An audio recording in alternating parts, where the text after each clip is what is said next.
De nuevo, cuando estamos comenzando estas horas primeras del sábado, es el momento de reunirnos para poder compartir esa fe y esa esperanza, esa relación personal en Jesús y el deseo de encontrarnos con Él nos lleva a que volvamos a abrir nuestra Biblia, que podamos volver a estudiar esos personajes, esos seres humanos que viniendo de circunstancias complicadas supieron priorizar a Dios en sus vidas.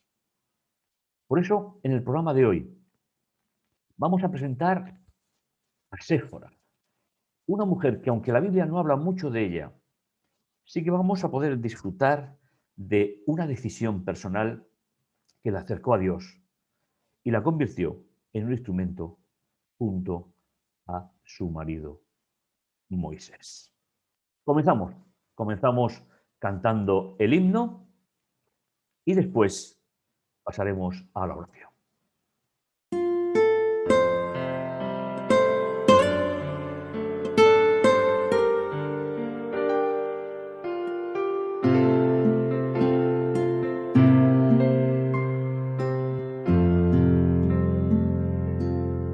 Puedo oír tu voz llamando suavemente susurrando que a mi alma está hablando. Trae tu cruz y ven en pos de mí. Seguiré do tú me guíes, seguiré do tú me guíes, seguiré do tú me guíes, donde quiera fiel te seguiré.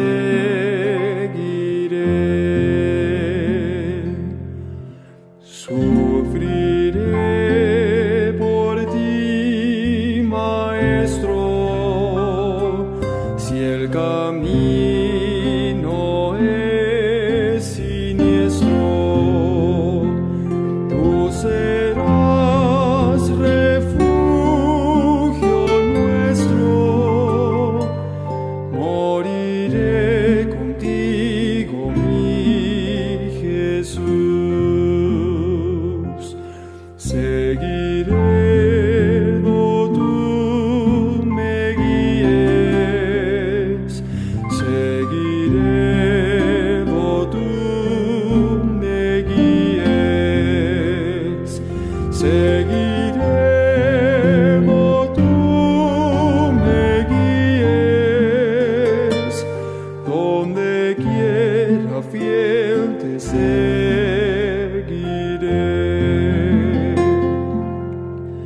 Me darás la gracia y gloria de obtener la gran victoria y contar la dulce historia que por mí Jesús su vida dio. Seguiré do tú me guíes, seguiré do tú me guíes, seguiré do tú me guíes, donde quiera fiel te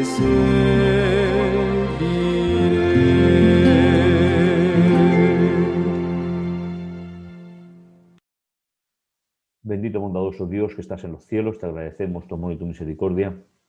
Gracias, Padre, por todo lo que tú nos das, nos bendices, nos diriges. En tus manos, Señor, ponemos nuestra vida, nuestra expectativa. Gracias, Padre, porque tú siempre estás a nuestro lado, nos diriges, nos bendices. Queremos servirte, Señor, queremos honrarte, queremos darte las gracias por todo lo que tú nos das y nos bendices. En tus manos nos ponemos este día, Señor, para seguir caminando contigo. Te lo agradecemos todo, Señor, en el dulce nombre de Jesús. Amén. Pues nos adentramos. El libro de Éxodo, escrito por Moisés, es el que nos menciona en tres ocasiones a esta mujer, a Séfora. Seguimos pues hacia el conocimiento de la revelación divina sobre la raza humana. ¿Qué nos dice la Biblia sobre seres humanos extraordinarios? Porque aceptaron a Dios en su corazón y porque decidieron que Dios era lo primero que había en sus vidas, aunque vinieran, como en el caso del programa de hoy, aunque vinieran de situaciones paganas adversas. Pero recordar que en boca de Salomón es más valiosa que las piedras preciosas. Por estar ahí, por encontrarse ahí, por compartir momentos especiales junto al pueblo o junto a su marido. Séfora, capítulo 11 ya de la historia de las mujeres en los primeros comienzos del pueblo de Dios. ¿Qué significa? ¿Qué significa el nombre de Séfora? Séfora significa ave, pájaro, gorrión, con la idea de la libertad que conlleva la figura de estos animalitos. Libres, vuelan, surcan la atmósfera que nos rodea. Y esa idea es la que, al ponerle el nombre a esta mujer, nos encontramos con que es la sensación que ella dio a las personas que le rodeaban era precisamente que era una persona muy, muy, muy libre. Vamos a ver en este programa las tres menciones que se hace pues a Séfora en el libro de Éxodo, libro importante para la tradición bíblica, el Sinaí, la alianza, y ella estuvo presente en todos esos momentos trascendentales. Y si bien, como decíamos hace un instante, no va a tener un papel excesivamente relevante, sí va a estar en momentos claves. Identifica el compromiso con Dios e identifica que con su personalidad pudo aportar a su marido, Moisés, el gran libertador, una estabilidad que él necesitó en alguno de esos momentos. Recordando tal vez el relato de Génesis capítulo 2, cuando en la pedagogía divina Adán le pone nombre a los animales, pero no podía ponerle ningún nombre entre ellos, porque todo lo que lo complementaba, todo lo que haría de él un ser humano integral, seguiría siendo una obra de Dios particular. Y esa es la idea, que las muchas mujeres que aparecen en la Biblia no tienen un papel secundario como la historia les ha dado, sino que cumplen una función, como les toca vivirla y sentirla. Cuando el faraón se enteró del hecho, es decir, cuando el faraón se enteró de que Moisés había matado a un egipcio, buscó a Moisés para darle muerte.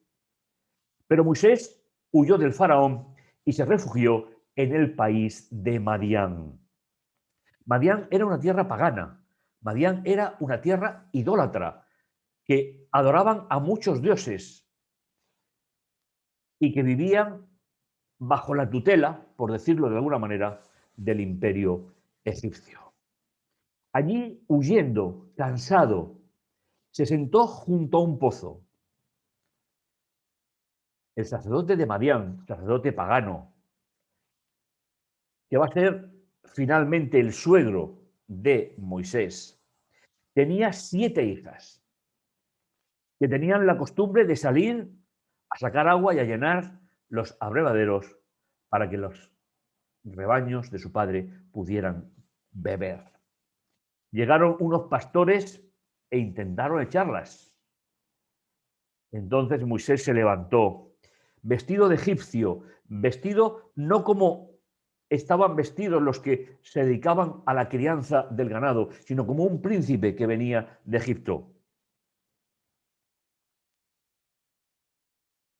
Entonces Moisés se levantó, defendió a las jóvenes madianitas y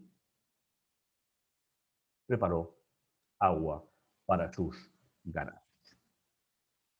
Lo que no sabían aquellas 7 jóvenes adolescentes, y sobre todo una de ellas, es que ese encuentro iba a marcar su historia para siempre. Y es aquí donde se retoma la importancia, a veces de hechos pequeños, de hechos insignificantes, pero que van a formar parte de todo un proyecto de Dios, donde se van a ir introduciendo los grandes acontecimientos de la historia de Israel, inclusive ahora mismo, hasta llegar al Sinaí, lugar de la alianza.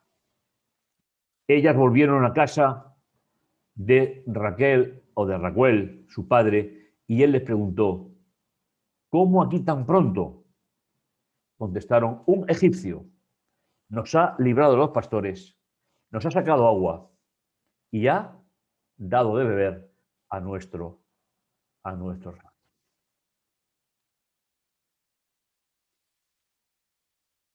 Replicó el padre, ¿dónde está? ¿Cómo lo habéis dejado marchar? Llamarlo para que venga a comer. Llamarlo para que sea nuestro invitado en la casa. Moisés accedió a vivir con él. No olvidemos que era un refugiado, era alguien que estaba huyendo de la justicia del imperio egipcio. Y este le dio a su hija, Séfora, por esposa. Aparentemente para ellos Moisés era un egipcio que tenía la misma religión que ellos, pagana, sacrificios. Pero detrás de ese atuendo de jerarquía egipcia, había una persona que había de ser preparada por Dios para vivir la experiencia de ser el gran libertador. Y Séfora ocupará un lugar muy, muy especial donde pudiese cumplir con sus expectativas. Ella dio a luz un hijo y Moisés lo llamó Gersón, que significa soy forastero en tierra extranjera. Es decir, soy emigrante. Tal vez Moisés se había olvidado que por su nacimiento en una familia hebrea, él también era emigrante en Egipto. Pero habían pasado los años. Y aquí hay otra pequeña historia de preparación para Moisés para ponerse al frente de su pueblo. Pasaron muchos años. Allí Moisés aprendió junto a su esposa el idioma con el cual se escribía la Biblia. Pasados estos años, no hay ningún detalle de la vida del matrimonio, no hay ningún detalle de esta mujer excepcional. Pasaron muchos años, murió el rey de Egipto. Los israelitas se quejaron de la esclavitud y clamaron. Los gritos de auxilio de los esclavos llegaron hasta Dios. Yo estoy convencido de que los gritos se habían producido muchas veces en los 400 años. Pero había llegado el momento de la liberación. Y es el momento en que Dios le va a dar más importancia hacia el futuro, no de cuidar a su pueblo, a ese momento, porque esos llantos y esas expresiones de necesidad, de libertad, coinciden justamente con el momento de la salida de Egipto. Escuchó Dios sus quejas y se acordó de la alianza que había hecho con Abraham, con Isaac y con Jacob. y viendo a los israelitas, Dios se interesó de una manera particular, enfocada hacia la liberación, se interesó por ellos. El segundo relato lo encontramos en el capítulo 4. Moisés volvió a casa de Jetro, su suegro, y le dijo: voy a volver a Egipto a ver a mis hermanos si viven todavía. Jetro le contestó: ve en paz. El Señor dijo a Moisés en Madián: anda, vuélvete a Egipto, que han muerto los que te intentaron matar. Moisés tomó a su mujer, a sus hijos, los mandó en asno, se encaminó hacia Egipto. La siguiente vez que esta extraordinaria mujer aparece es cuando han pasado los años, ha fallecido el faraón y ya podía volver allí. En la mano llevaba el bastón que le permitiría dirigir los designios de ese pueblo. El Señor dijo a Moisés: mientras vuelves a Egipto, fíjate en los prodigios que he puesto a tu disposición, pues los tienes que hacer delante del faraón. Yo lo pondré terco, es decir, yo permitiré que él no se entregue a mí. Son de esas frases que se traducen con un sujeto que a veces nos permite desviarnos de la atención. Dios no es un Dios caprichoso, no es un Dios que hace que el ser humano se endurezca para luego ser castigado, que esa sería una idea o una mala interpretación de los textos. Tú le dirás: así dice el Señor, y yo te ordeno que dejes salir a mi pueblo para que me sirva. Y si te niegas a soltarlo, yo mostraré a través de la muerte de los primogénitos. ¿Por qué la muerte de los primogénitos? La muerte de los primogénitos se menciona aquí porque en el momento, en la cultura patriarcal, el primogénito era el que prolongaba en la historia la esencia de la familia. Era el que ostentaba ciertos títulos, ciertas actitudes, ciertas representaciones. Y esa es la idea que Dios está trabajando aquí.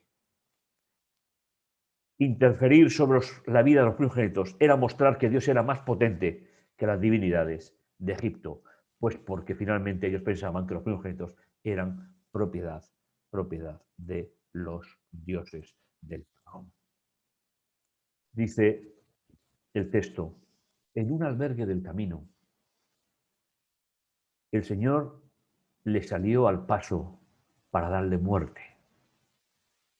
Es decir, para llamar la atención de Moisés. Moisés es el que escribe esto. Está contando su propia autobiografía. Y él entendió. Dice: Séfora, entonces. Y aquí es donde ella se compromete realmente como miembro del pueblo de Dios, como miembro de la alianza, porque lo que va a practicar, si lo hacían en su tierra, lo hacían con una función completamente diferente. Dice: Séfora entonces tomó un pedernal y circuncidó a su hijo. Y la parte que cortó lo aplicó a Moisés y le dijo: eres para mí un marido de sangre. ¿Qué podemos entender por esta expresión? Significa que ella aceptaba, a través de la circuncisión de su hijo, la alianza de Dios con Israel y aceptaba formar parte de ese pueblo en pleno derecho.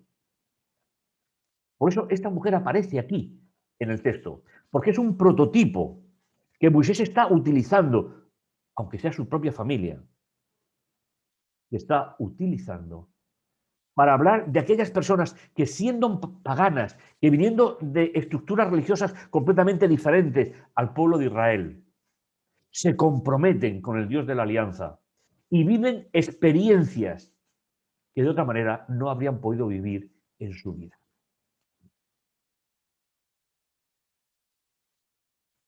El Señor lo dejó cuando ella dijo, marido de sangre, por la circuncisión. Y curó de su enfermedad. Y ahora estaba la familia preparada para enfrentar el camino de la liberación de Egipto. 3 historias preciosas, o 3 momentos de una historia preciosa, que nos tiene que hacer recordar, sobre todo, una idea fundamental. Dios es el Dios de todos. Dios está a disposición de todos los seres humanos, pero sobre todo está dispuesto a continuar trabajando con aquellos que ponen su corazón en Él y viniendo del mundo gentil o viniendo de su pueblo, entregamos nuestra vida diariamente a Él para que Él pueda ser en nosotros el eslabón de la esperanza y el eslabón de la eternidad.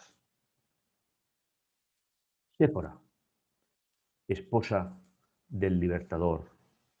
Ella estuvo presente, porque desde el capítulo 18 hasta el capítulo 20 de Éxodo no se menciona para nada que ella no estuviera.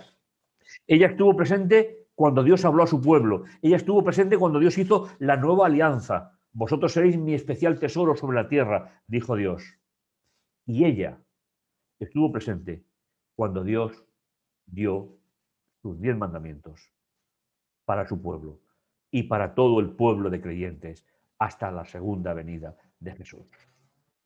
Tal vez no podamos decir que el papel de Séfora fue tan espectacular como la de otras, pero sí podemos decir que tomó decisiones sabias, aún en contra de su cultura, de su religión, de todo lo que formaba parte de su vida, simplemente porque Dios había estado con ella y ella estaba en el corazón de Dios. Cantemos el himno.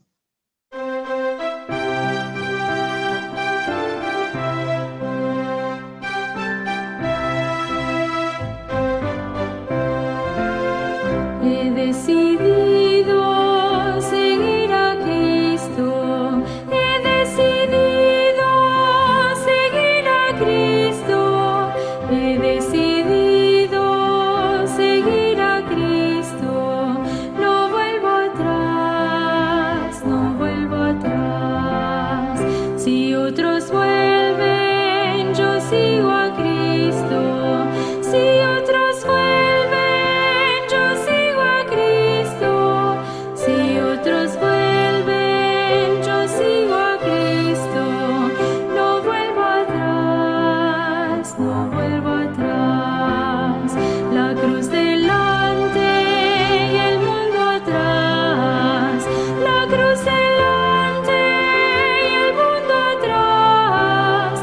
La cruz delante y el mundo atrás. No vuelvo atrás, no vuelvo atrás. Terminemos con una oración. Bendito bondadoso Dios que estás en los cielos, gracias por tu amor y tu misericordia. A ti, Señor, te damos las gracias por ser nuestro Salvador, nuestro Redentor, nuestra esperanza. Gracias, Señor, por estos pasajes que quedan en la Biblia de personajes muchas veces muy discretos, pero que supieron tomar decisiones sabias. Séfora fue la que reconcilió a Moisés consigo mismo cuando se dio cuenta que necesitaba renovar su matrimonio con el gran líder. Señor, gracias por estos ejemplos y gracias por todo lo que tú nos das. En el dulce nombre de Jesús. Amén.